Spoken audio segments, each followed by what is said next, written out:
this country. They were saying earlier, Steve, about the contrast between him and Usain Bolt in terms of fame as we look at Bernard Lagat. But if you look at Bekele's concentration on the start line, he's not quite a Usain Bolt, is he? No, and I think he suffers by comparison with Gebre Selassie only because of that. His exploits are right up there. He hasn't, of course, turned to the marathon yet. And maybe one day, who knows? Well, that's his attempt, Bren.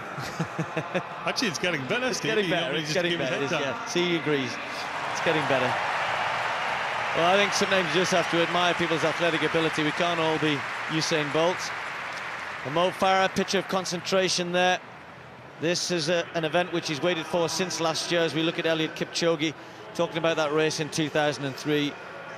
18 years of age, as Brendan was saying, on that great night in Paris on the last lap. Helge Rouge, I think we all thought he was going to be able to out-kip Kipchoge, and that's the interesting dilemma, isn't it?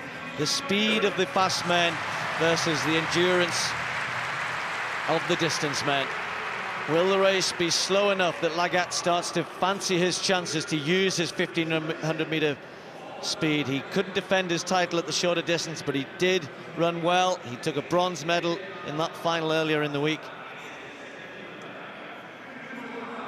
He'll be really hoping that, as Brendan suggested, the first few laps might be slow, but I'm not sure how long the likes of Kipchoge and Bekele will hang around. Watch out, as I said, we've got high hopes for Mo Farah. There are plenty of athletes in this race who will think they've got a chance of taking a medal. There's the three big names and then a host of others who, on their day, on your marks, could well challenge. The 5,000-meter final.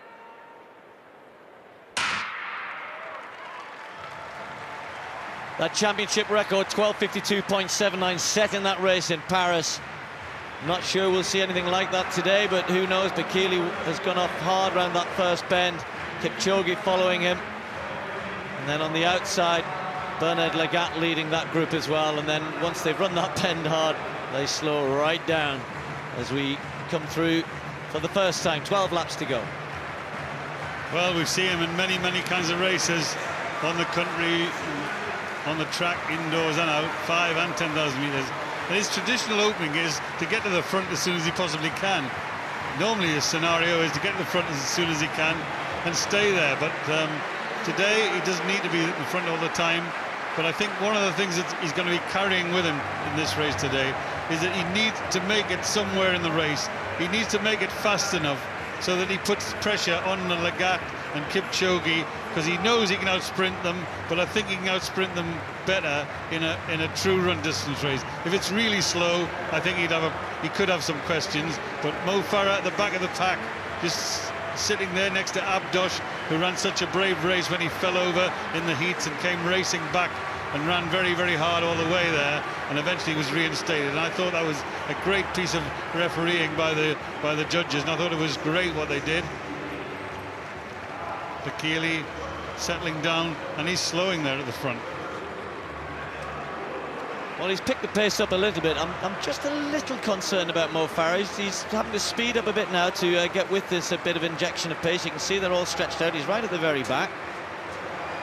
Race where Mo Farah can't afford to be in that position for much longer. And if you look at it, they're running 61 at the front. He's got to run 60 seconds just to get on terms with them. And Steve's keeping a close eye on Mo Farah, who he's suggesting is going through a bad patch, but I don't know why Mo's giving them this start now. In the early laps, it's not a problem, but now when they're operating this speed, just imagine it, you've got to run faster than they're doing. Kenenisa Bekele looks over his shoulder and tells Ebuya, come on, it's your turn, I've done my bit. Mo might be just playing a canny card here, as we'd say, because when the pace is moving up and down, if you can just stay even pace, then that's good to do. And if he has been going through a bit of a sticky patch at all, he's certainly got himself into a better position. When they slowed up, they got himself back involved in the race, back in the pack, and I think that's a good place to be. Now, is it going to stretch out again? We've had this fast, slow, fast, slow, fast, slow. That's not a rhythm which most athletes would enjoy. A 64-second lap there. Kipchoge and Ebuya just putting some pressure. 3 Kenyans all gathered around Bekele, but he's been in this position many, many times before. That won't faze him too much. It's a hard way to run a 5,000 metres, to run alternative 61 and then 64-second laps. You've got to get used to the rhythm, and you notice that it's going to change. Sometimes you're hurting, and you think, my goodness, I'm going through a bad patch, but then you realise the pace is being lifted. And now the three Kenyans, they're working as a team.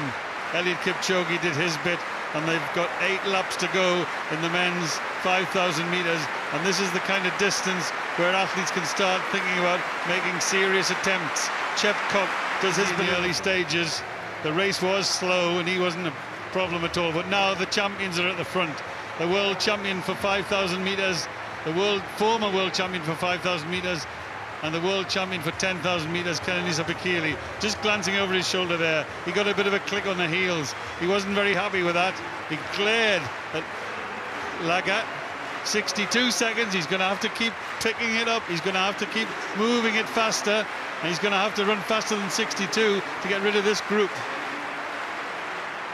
This is building to a really exciting climax, and one which it's impossible to predict. A big group still as we come down to approach 2 laps to go in this 5,000 metre final. Mo Farah still there for Great Britain. Bekele at the front, looking as though this is becoming a little bit of hard work for him. Bear in mind, he's had a 10,000 metre final to contend with, 5,000 metre heats. Lagat had 3 rounds in the 1,500 metres, nowhere near as damaging as running a 10,000, of course. And that looks like, is that Abuya who's just stepped off? That's Abuya, and it doesn't look as though, well, he started to run again, not quite sure why. He had a little look behind to see whether he was last, realised he wasn't. So, Bekele at the front, Bren, then Kipchoge and Lagat, the big 3 right at the fore. And Lagat not running great in the 1,500 metres. I wonder if it's going to be as good today, or better today, I mean. And on the outside there, Kipchoge, he's, as we look at Abuya there, and Kipchoge, he hasn't had a race coming into this one. Now he's on the shoulder of Kenenisa Bekele. Mo Farah is in a good place, moving up onto the outside. He needs to take closer order, and if he gets a run on the last lap, Mo Farah's in a great position now. He's finally worked himself so that he's close. He's yards only behind the great Kenenisa Bekele. There goes Bekele. He's going to hold it, and he's going to try and sprint and hold this race right from the start, right from the front. There goes Mo Farah on the outside. He's got chances now. He's really quick, Mo Farah, but the 3 at the front are talented, and Bekele is coming under a little bit of pressure. Farah's in a good place there. Can he strike from there, or is he going to tire from there? What a battle we have before us now. 200 metres to go. Kenenisa Bekele kicks hard from the front. Lagat is still there on the inside. Kipchoge looks as though he hasn't got too much left. Kipsiro of Uganda, and then Qualia. Lagat, the big threat. Kipsiro coming on the outside. Mo Farah just starting to disappear, but here we are. The big battle for the title. The defending champion, Lagat. 1,500 metre speed against 10,000 metre strength. Who's going to win this? Right to the line. Bekele's going to get it. Strength outlasts the speed. Bekele is the double champion. What a race from the 2 of them. Brilliant, brilliant, brilliant. I thought just for a moment that Lagat had the pace, but it came down to strength and guts and determination, and of course no mean ability. Kenenisa Bekele, the double gold medalist. Mo Farah, we think 7th or 8th. 7th place for Mo Farah. I'm not sure he was at his best today, Mo, and he maybe would have enjoyed if you'd said beforehand this is going to come down to a last lap sprint, but that's what it was, Brennan. Everybody became involved. Lots of athletes had a chance with 250 metres to go, but they couldn't get past this man.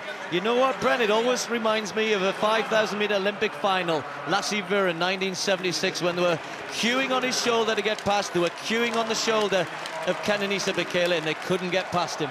And I'm still queuing. I was queuing then, Steve. I'm queuing now. But this was a great, great race. That was a fantastic performance by Lagat. And we're looking at the split times, and they are pretty incredible. The race was slow, and then gradually just began to pick up. Well, we've had 1 or 2 poor finals in the distance events here, but not that one. That was an absolute screamer. Kenenisa Bekele takes 2 gold medals, adds to his collection. 13:17:09, 53.9 for the last 400 metres, 26.1 for the last 200. Absolutely incredible. Pushed all the way by a resurgent Bernard Lagat of the USA, taking the silver medal. James Qualia, former Kenyan, now running for Qatar, took the bronze. And then Mo Farah in 7th place, and Mo Farah is now with Phil.